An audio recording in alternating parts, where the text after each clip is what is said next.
A 24-core CPU, 32GB of RAM, 1TB SSD, 240Hz refresh rate display, and a friggin' 5000 series GPU. No. I'm not talking about my next PC build.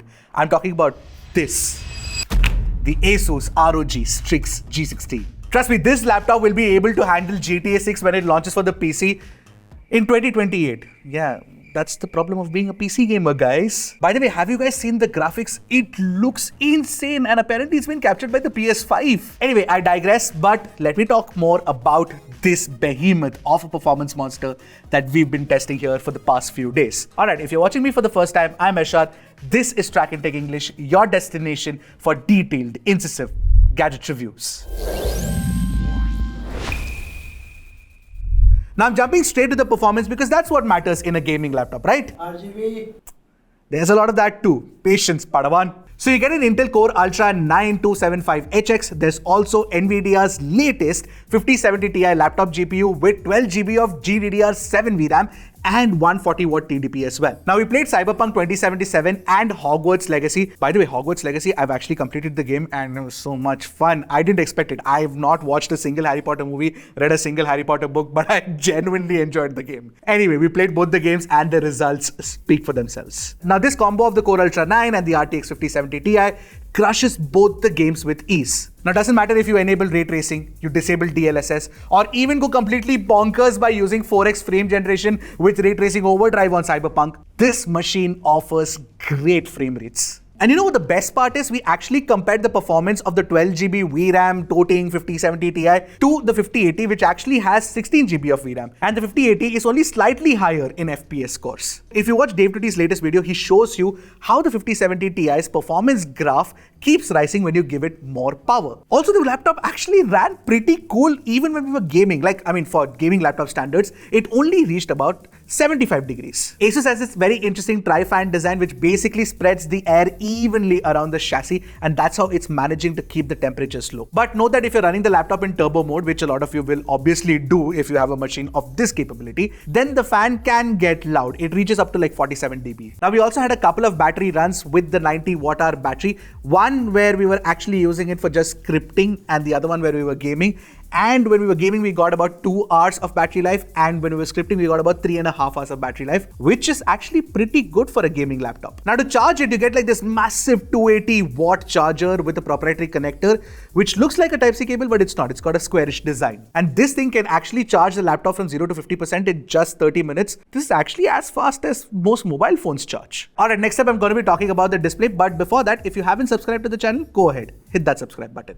Alright, now time to talk about that big 16-inch display. Now this is an ROG Nebula display. Now this is a 2.5K resolution display with 240Hz refresh rate, 3 milliseconds of response time, and a peak brightness of 500 nits. Not only that, it's G-Sync certified, you get Pantone validation, you get 100% DCI-P3 color gamut support, and it has support for Dolby Vision as well. The color accuracy is also fantastic, and the HDR tuning has also been done really well. In fact, ASUS's laptop displays are generally very well graded, and that's true even for the ROG Strix G16. Now above the display, you also get a 1080p webcam which can be used for Windows Hello facial recognition, and it works well in good lighting conditions. In fact, the quality of the webcam also is pretty decent, as you can see for yourself. Now while the display is good, the keyboard is possibly not my favorite thing about this laptop. It is of course a membrane keyboard, and it has a very shallow feeling set of keys if you ask me. By the way, the key travel is about 2mm, to keep that in mind. But the bigger problem here is that this is a very powerful flagship, near flagship gaming laptop, and we actually expected it to have perky RGB instead of a 4-zone RGB. Also, you see these translucent keys. Now that is something that is unique to this ROG lineup, especially this ROG Strix G16. But you know what? I'm not a fan of RGB anyway, and I'm not like a hardcore gamer, so what do I know?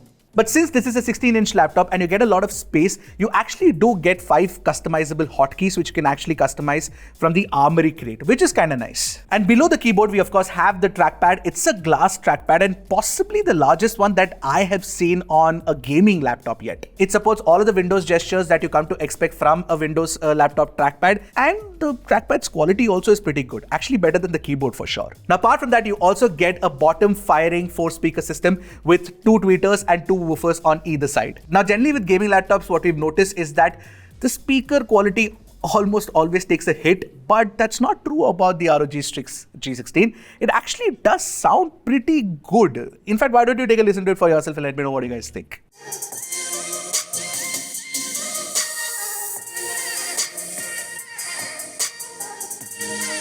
Now, talking about network connectivity, ASUS misses no beat. You actually get support for both Wi-Fi 7 and Bluetooth 5.4, which are basically the latest standards. Alright, now the moment you take the Strix G16 out of the box, you can tell that ASUS is trying to appeal to the gamer aesthetic. Now, this all-aluminum lid at the back has this sexy ROG logo and an ROG slash sign as well, which instantly reminded me of one thing, which is basically Zoro's first fight with Mihawk.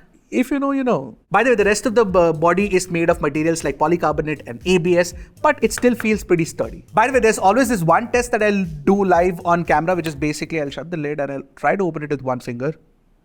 Yeah, it should not budge. The base itself is so heavy. Talking about heavy, this actually weighs about 2.65 kgs, which is fine for a gaming laptop if you ask me, and it's plenty thick at about 1.26 inches. Now, when you look at the specs, these numbers don't really matter, and I know gamers who will willfully carry this without having any worry about the weight at all. You also get 4 rubber feet at the bottom with the 360-degree light bar, which you can control through Aura Sync. And you know what? Once you actually switch on the Aura Sync and the light thingy, you will notice that it feels like the laptop is kind of floating in air. Now, remember, by default, I said that you have a 1 TB Gen 4 NVMe SSD.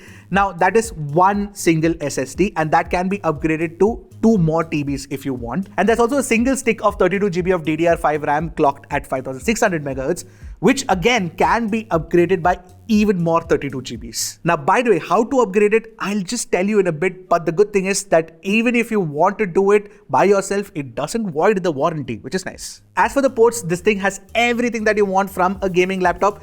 But this time around, we also get support for 2 Thunderbolt 5 ports that come with DP 2.1 and PD 3.1 support. Now, remember how I said it's actually easy for you to switch out parts on this machine? Yeah, you don't have to unscrew anything. I'm going to show it live how it happens. First, you need to switch off the laptop. Then you shut the lid, flip it over, and then you'll see this latch out here. This is the most important part of it. Now, when you slide this latch, it'll turn red. Yeah, and you slide out this back. Once you've done that, pull this up, and voila.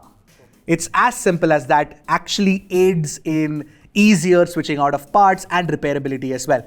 In fact, ASUS has gone one step ahead and actually given you a metal plate to, protect the other components, like for example, the motherboard, the CPU, and the GPU. After using the ROG Strix G16, the performance alone is enough for me to be convinced that if you have the money, go for it. It's quite an easy recommendation. Now, since the G16 also supports ray tracing and DLSS, if you invest in the machine, then you are good for, high graphic gaming for at least 4 to 5 years from now. Now, if you notice something, I mentioned the word invest, and it is an investment considering the high asking price for the laptop. Alright, so what do you guys think? Do you think this machine is worth it? Would you consider buying it? And if you do want to buy it, I think the link should be in the description. Go check it out. Alright, I'll see you guys in the next one. Until then, keep tracking and stay safe.